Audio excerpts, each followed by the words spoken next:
Hello visionaries, welcome back to my channel. My name is Marisa Talbert. I am the founder and CEO of Talbert Law Office, your favorite go-to legal resource for all things business, nonprofit, and intellectual property law. So y'all know I love to talk about a contract, whether good or bad. And in most cases, I'm talking about a contract that went wrong. But today, I want to react to one of the ways the contract went right, in the best way. So this week, I watched the movie Air, which chronicles Nike's pursuit to create the Air Jordan sneaker line after basketball icon Michael Jordan. Now, this video was released on Amazon Prime last year, so I'm late, y'all. But I learned a lot and I truly enjoyed the movie. And as a business and IP attorney, I wanted to share some of the legal takeaways that I hope encourages you as you transact your business and negotiate your contracts. So let's jump right into it by starting with this clip. Yes, teacher. What is it? Air Jordan.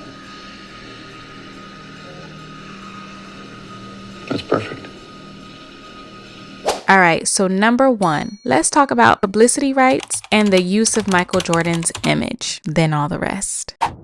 So one of the central IP considerations in this movie is the value of Michael Jordan's name, image, and likeness, which is now commonly known as NIL, but it was traditionally considered to be publicity rights. So publicity rights grants individuals control over the commercial use of their identity. So this movie emphasizes how Michael Jordan's image was a critical asset for Nike's branding, and it enabled them to create an entire product line directly associated with him. So by securing the rights to use Jordan's name and likeness, Nike was able to tap into his growing fame to build a brand identity that would resonate with consumers on a personal level and showcase the importance of negotiating rights to an individual's image for commercial gain. So you may think that Michael Jordan had a valuable NIL because he was an athlete, but let me tell you, you don't have to be an athlete or even a celebrity to have publicity rights. Publicity rights can attach to certain distinctive attributes. Specifically for content creators, your engagement with brand deals, promotions, and endorsements tap into those distinctive attributes and those publicity rights that you own. So be very limiting on how you authorize your publicity or your NIL rights. Make sure that you stipulate very strict control over your brand image and your persona, and understand your right to refuse certain collaborations that misalign your brand. Monitor and safeguard your identities by enforcing your rights, and make sure you get paid well. Number two, endorsement and licensing agreements.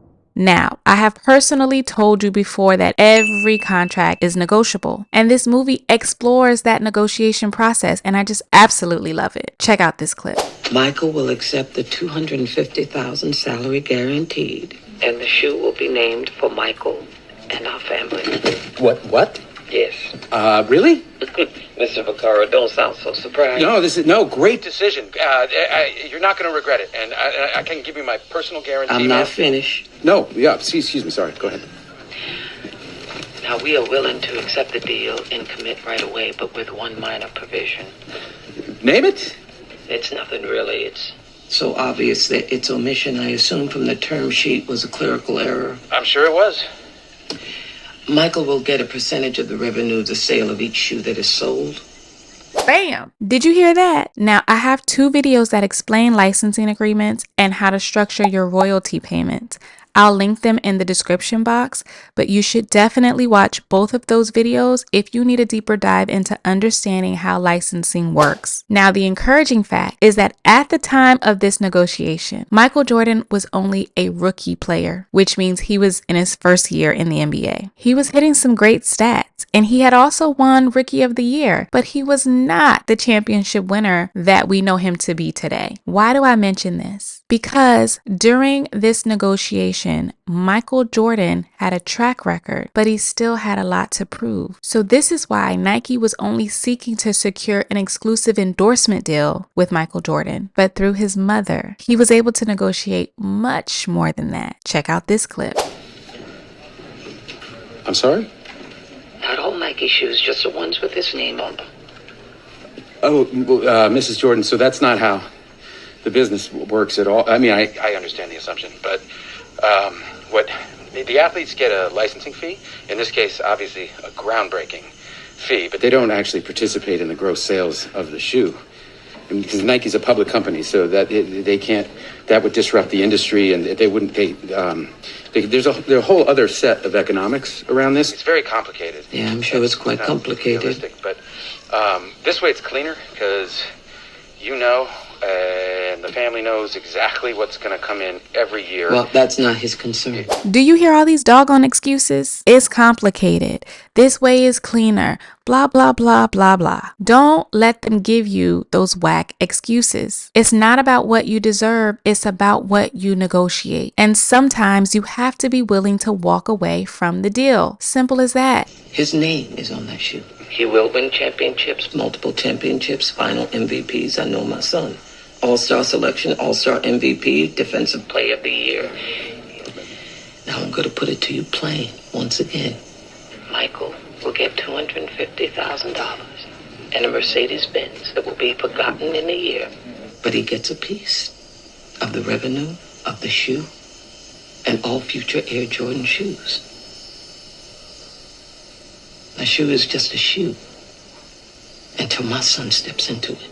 Again, every contract is negotiable. So don't be afraid to ask for what you believe you're worth, as long as you're able to back that up. And here we see that Michael Jordan's mother came with her receipts. Number 3, brand identity. So in this movie, it also illustrates how intellectual property can be used strategically in branding to create long-term revenue streams. And of course, we knew that, right? In 1984, when Nike signed Jordan, Nike was known for creating running shoes. Converse was the basketball shoe brand of the 80s. However, Nike leveraged Jordan's personal brand to create new markets, not only with basketball shoes, but shoes for other sports such as golf, football, and baseball. The Jordan brand expanded to fashion, the music and entertainment industry, and of course has become an all-around cultural phenomenon, especially with sneaker collecting. Nike's approach demonstrates how a strong IP foundation, including rights to likeness, exclusive designs, and associating the product line with Jordan's athletic achievements, helped to set the brand apart far beyond the shoe itself, which has generated loyalty that of course has lasted for decades. I mean, how many of us have at least one pair of Jordan shoes in our closet right now? I know I do. And last but not least, the trademark. The Air Jordan logo and the Jumpman symbol have become one of the most recognized trademarks globally. This film touches on how developing unique branding elements like logos and distinctive designs can provide powerful trademark protection, which of course helps a brand maintain exclusivity and prevent others from imitating or profiting from their brand's success. So that means if you haven't already, contact us so you can get your trademark. We need to get started. Nike's careful construction of the Air Jordan brand emphasized how strategic IP development, particularly through trademarks, can transform a product into a cultural phenomenon. Again, don't skip on your IP. So just to recap, there are 4 legal takeaways that I hope inspires you. Number 1, understanding that there is value in your publicity rights or your name, image, and likeness. Number 2 is making sure that you negotiate your endorsement and or licensing agreements. Number 3 is understanding brand identity. And number 4 is securing that brand identity through trademarks. I hope this blesses you. I loved this movie and I hope that these takeaways are encouraging to you.